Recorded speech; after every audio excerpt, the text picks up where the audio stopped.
In this class, we're going to talk about escaping the back. When my opponent or my partner secures both hooks, has good control, their chest is on my back, and I'm in a situation where I can't no longer see my opponent. They're on my back, and if I make the wrong moves, then things get worse for me. So I'm going to make sure that I take you guys through some basic ways to not just survive, but also to escape the position.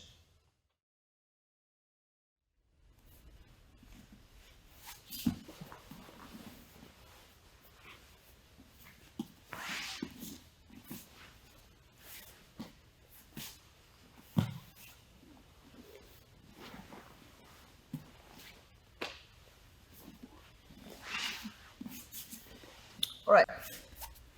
So my partner in this first entry level drill for learning the mechanics for escaping, we have to make a decision when we're caught here that I don't mind giving up another bad position, even if it means they mount me or whatnot. The main thing is to not get submitted or to get beat here. So sometimes we lose the battle to stay in the war. That's not the long-term goal, but in the initial stages, if I can get out and take the person off my back, it's good. So here's the mechanic that we're going to work on here first. My partner's got both hooks in here like this. Their arms are going to be out here like that. I'm not doing anything other than kind of leaning forward and taking the grip away from him, being able to even secure position. It's like a preventative measure. If the hooks, most of the time, they're going to be grabbing, which we're going to get into, but for the sake of learning the body mechanic that's going to transcend all the other escapes, we're going to do it without the person controlling the upper body. So I'm going to lean forward just like this, and I'm going to pick a side. Now, as you notice, when I roll to my shoulder here like that, I'm going to start loading my feet. This hook here that's on the inside of my leg, it's a little bit of a problem until I turn my hip and open. At the same time I do that, my other shoulder goes to the mat, and I just kind of shoulder walk up, keeping some space. So this back to floor movement makes it very difficult for him to maintain his hooks and control. I'll do the other side. Protect, fall, and walk. Let's change the angle a little bit, face this direction. So I'll go this way, back to the floor, and clear. I'll go this way, again.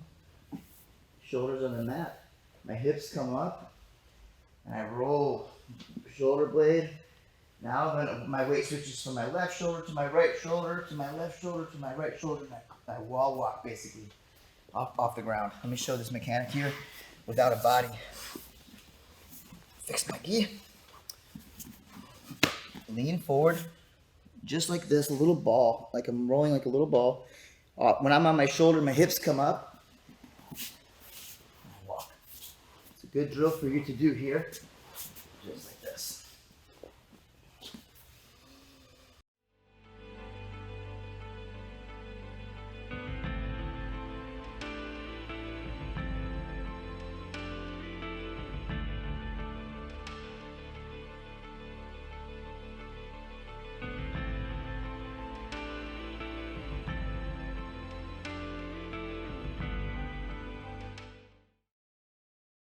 Partner's on my back. He's got both hooks in here like this. I'm going to have my partner kind of keep these hooks somewhat strong so I can make sure my lower body is also doing the proper mechanic when it comes to escaping. For this drill, we call it follow the finger. If he puts position on here like this and he gets one hand deep on the neck, if I fall into the strong side here like we learned in the other class, this is a very nasty choke. It's very deep. So instead, for a reference, my partner can point this way. That's the direction that I want to bring my body towards for the mat. Right here, grab the bone, pin. Make sure that your neck is not being threatened any more than it already is with the hand around it. I don't want this getting deeper and deeper, then I'm in a lot of trouble. So stop it before it gets there. If the other hand is underneath, it doesn't even matter. I'm just going to fall right here to the weak side. And notice this hook here is strong right here on the inside. When I extend my hip, and I put my hip into his calf, now it weakens and I'm able to jump that foot over here. Once the foot is up, let's switch a little bit angle here like this. Good. Once I'm over here, my shoulder gets in the way. There's no longer a choke threat. I continue to crawl. And don't worry about the position so much after that. Let's just get back to the floor first. Move this way a little bit. Okay. Defend. Don't let him on the neck. Roll. Shoulders through. I got my shoulder kind of wedged on the inside of his armpit, which I'll show from a different angle. This hook is still a problem, so I bring my hip up and jump my leg. Once this is up, shoulder walk. Good. Okay, let's see from here.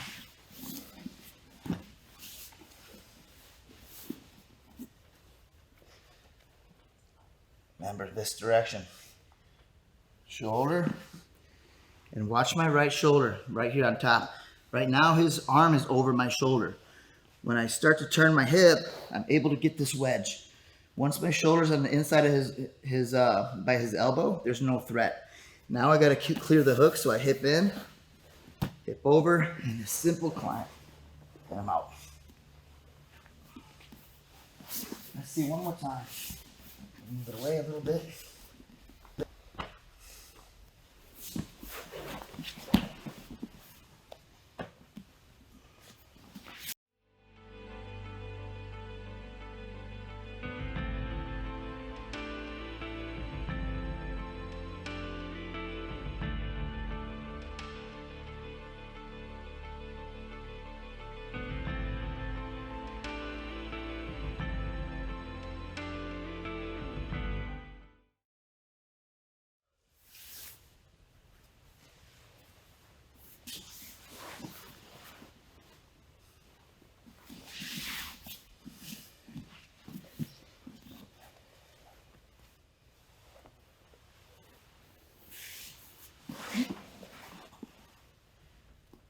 Okay, this next technique, a little bit different threat. In the last version, the partner had my neck and he was attacking and got kind of one hand around the throat. And I was able to defend it a little bit and follow the finger and go to that same side. Once the hand is around the neck, I have to go that way. If his hand goes around the neck here, go all the way around, please. Yeah, and I go to this side, it's very dangerous for me. I just give him the choke. So if I get in that worst case scenario, which we did earlier in the last lesson, I defend and I fall to the same side that his finger's pointing. In the event that, let's say, his underhook is strong and this top hand is not yet on my neck, and I'm able to intercept it here. Notice that, and that's a good timing drill, is just to put my hand up at my neck and find the wrist. Once I get this good control, this good secure here, my other hand, I stretch the arm out, I find the elbow, and I lift up and over my head. So over here, I intercept, good. If his arm is back further, I need to stretch him out, find his elbow, I don't want to push at the forearm, find his elbow, lift his arm up, and pull it up and over my far shoulder. The same time I do this, now once I get that, I fall to the opposite side. Shoulder to the ground, and I floor walk with my shoulders down the floor. Stumbling my words there a little bit. I shoulder walk once I hit the mat. So again, I intercept, I stretch, up and over. Good. Back to the floor, shoulder walk. Let's see from this angle here. I don't let him get deep on my neck.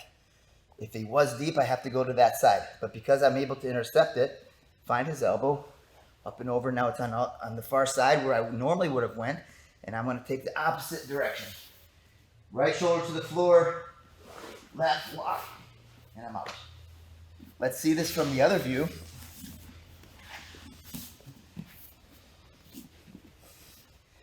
I love this. If I can get this right away, then he's never a threat to my neck. If I can prevent this. This case is a different scenario. I have to take it that way because I can't get his arm over. Here I intercept. I get my shoulder through, up and over. Now watch as I fall here. I'm already out, but I get one shoulder to the mat. I move my hip over, and now that I'm kind of over this hook, I cleared that hook same way I did earlier. I can quit worrying about this arm as much, and I shoulder walk and get my wedge here with my other shoulder. And at this point, I'm good. I'm just ready to prevent any furthering of any other position.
So, utilizing the same escapes I went over, follow the finger and the interception version. We're going to do the same thing we did, only now we're going to be concerned about where our opponent's going to try to proceed after they're losing position.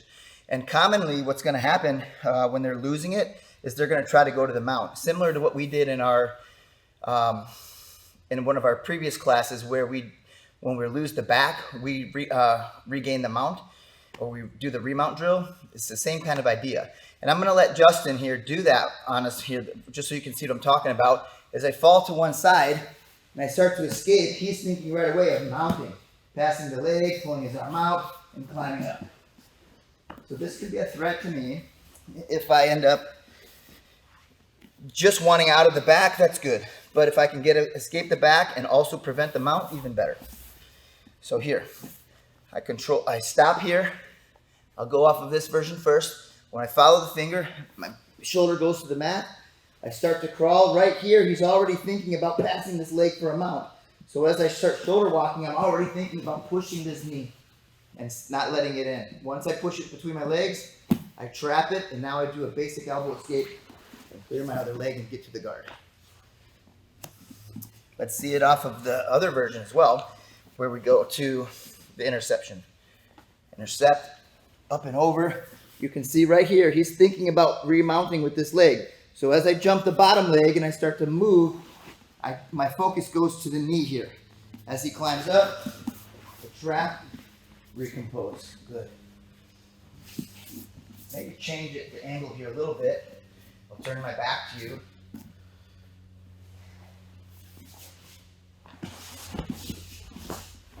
Prevent and finish the guard.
Okay, in the last slice, in the last variation, we discussed my opponent trying to mount and try to get on top from them losing the position. So they make that transition to remount. In this scenario, we're not going to accept that. We're going to start getting out, and once we're halfway out, we're going to start making steps to stay on top of it and not only escape the position, but take the top position on our opponent. So here, we'll go off the finger point version. It's the best way to learn it.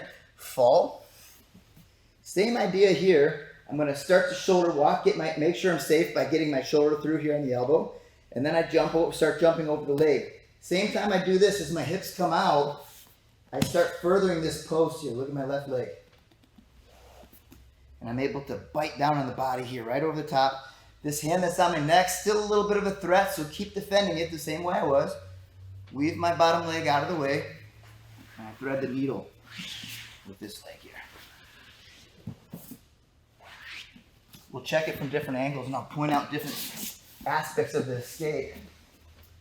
And there's more than one way to secure position out of this.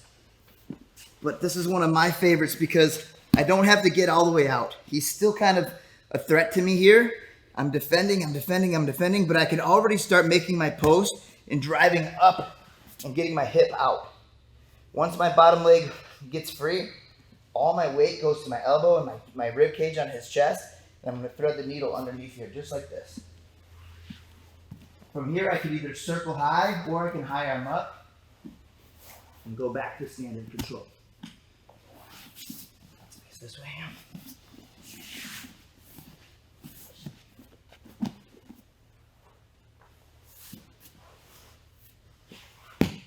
Once I'm free, it's control. And I want to be defending my neck here with this, driving up, undoing my legs, little weaves, kind of undo the hook. You might be trapping your leg up. It's not a big deal, but it's a different problem to solve. So let's just have our partner here be open. I clear my foot. Once it's clear, drive up. And I prefer this. Check the hip, high arm up, under the head, back to establishing control here.